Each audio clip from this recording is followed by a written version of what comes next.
Estando com os discípulos no Monte das Oliveiras, Jesus ouviu deles a seguinte pergunta: Que sinal haverá da tua vinda e da consumação do século? O mestre, então, enumerou vários sinais indicadores do seu retorno à terra. Alguns sinais destes apresentados tiveram cumprimento inicialmente em Jerusalém e serviram como maquete ilustrativa dos acontecimentos do fim. Outros sinais, porém, estão se cumprindo agora, em nossos dias. Todos os dias lemos e ouvimos nos jornais, rádio e televisão inúmeros acontecimentos. São várias as tragédias: terremotos, chacinas, roubo, enganos, crianças abandonadas, doenças, fome, guerras. O que diz a Bíblia sobre esses acontecimentos?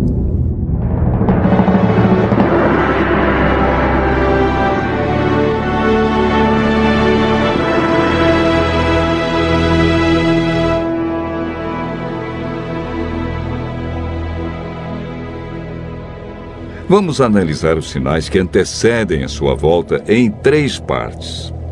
Primeiro, os sinais no mundo social. Segundo, sinais no mundo natural. E, por último, sinais no mundo religioso. Os sinais no mundo social estão descritos em Mateus 24, versos 6, 7 e 10. Jesus profetizou que antes de sua volta, o mundo estaria envolvido em guerras, fome, nação contra nação, reino contra reino, traição e ódio entre as pessoas. Na segunda carta de Timóteo, capítulo 3, versos 1 a 5, nos fala de tempos difíceis. Desemprego, fome, pessoas egoístas, avarentas, pessoas blasfemando de Deus, filhos desobedientes à paz, homens sem domínio de si. Esses sinais no mundo social são provenientes da obra de Satanás e não de Deus. Na segunda parte do nosso estudo, falamos a respeito dos sinais no mundo natural. Mateus 24, versos 7 e 29, fala de sinais que estão acontecendo e que já aconteceram. No dia 19 de maio de 1780, o sol escureceu. Esse dia ficou conhecido como o Dia Escuro. Na região leste dos Estados Unidos, tão densas eram as trevas que as lamparinas foram acesas ao meio-dia. A lua, embora fosse cheia, negou-se a iluminar. A ciência não conseguiu explicar esse fato sobrenatural, mas a Bíblia o apresenta como um dos sinais que antecede a vinda de Cristo. Em 13 de novembro de 1833, ocorreu uma deslumbrante queda de estrela jamais vista. Esses sinais já se cumpriram uma vez, mas antes da vinda de Jesus se repetirão com maior intensidade. Os sinais no mundo natural, como terremotos, enchentes e grandes calamidades que matam milhares de pessoas, indicam que Satanás está agindo até mesmo na natureza. Tratamos na terceira parte do nosso estudo sobre os sinais no mundo religioso. Mateus 24, versos 4 e 5, fala sobre o engano religioso que haverá no tempo do fim. Mateus, capítulo 24, verso 11, refere-se ao aumento das religiões. Somente no Brasil existem mais de 1.500 religiões cristãs. No mundo, são mais de 35 mil religiões cristãs. Jesus afirmou também que antes de sua vinda, os falsos cristos e falsos profetas operariam sinais e prodígios. Mas o que fazer diante de tantas religiões? O conselho de Jesus é claro. Ele diz: acautelai-vos para que ninguém vos engane, porque muitos virão em meu nome e enganarão a muitos.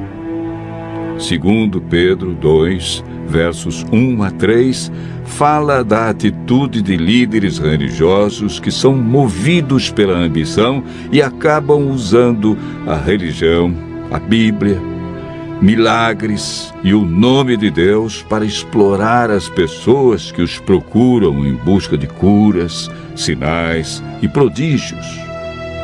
Outro sinal no mundo religioso é encontrado em Mateus 24, verso 14. Apresenta o sinal de Deus, que indica que o fim realmente chegou. Esse sinal é a pregação do Evangelho do Reino em todo o mundo. O apóstolo Paulo nos fala em Gálatas, capítulo 1, verso 6, de um outro evangelho que parece ser bíblico, mas não é. Esse evangelho é o falso evangelho de Satanás, pois este sabe que pouco tempo lhe resta e está empenhado em difundir os seus terríveis enganos. O que devemos fazer para não sermos enganados diante de tantas religiões? Em 1 João, capítulo 4, verso 1, encontramos a resposta. A Bíblia nos orienta a provar se os espíritos provêm de Deus ou não, ou seja, comparar. Aquele que quiser fazer a vontade de Deus deve comparar a doutrina da Bíblia com aquilo que outros ensinam. Por que Deus manda provar? De acordo com Mateus 7, verso 15, o engano vem parecendo verdade. Paulo afirma que não é de admirar, porque o próprio Satanás se transforma em anjo de luz. Não é muito, pois que os seus próprios ministros se transformem em ministros de justiça, e o fim deles será conforme as suas obras. Segundo Coríntios, capítulo 11, versos 14 a 15. Satanás tem poder para encantar as pessoas. Se mostra de maneira diferente e apresenta a verdade de forma distorcida. Seus meios de enganar, segundo Mateus, são sinais, curas e prodígios. De acordo com a Bíblia, estamos vivendo nos últimos dias e Satanás sabe que lhe resta pouco tempo. Por isso sua ira se volta intensamente contra aqueles que seguem os mandamentos de Deus. O diabo quer nos levar a cometer iniquidade e nos desviar do evangelho verdadeiro, pois também tem o seu evangelho para enganar, torcer e mudar as verdades divinas. Este grande conflito que começou no céu e passou pelo Éden, agora chegou até você. Quem vencerá em seu coração? Os enganos de Satanás ou a verdade de Jesus Cristo?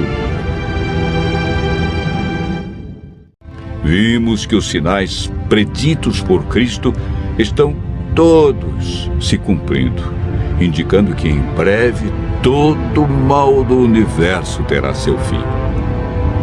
O que está faltando para Jesus voltar?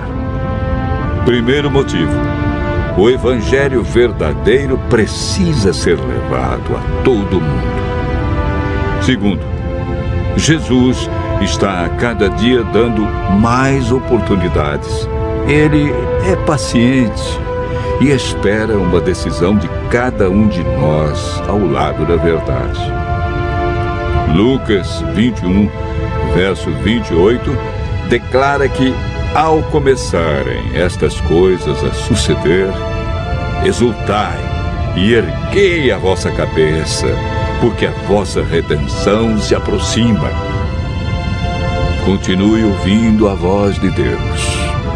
Em breve, vamos contemplar Jesus vindo sobre as nuvens do céu com poder e grande glória.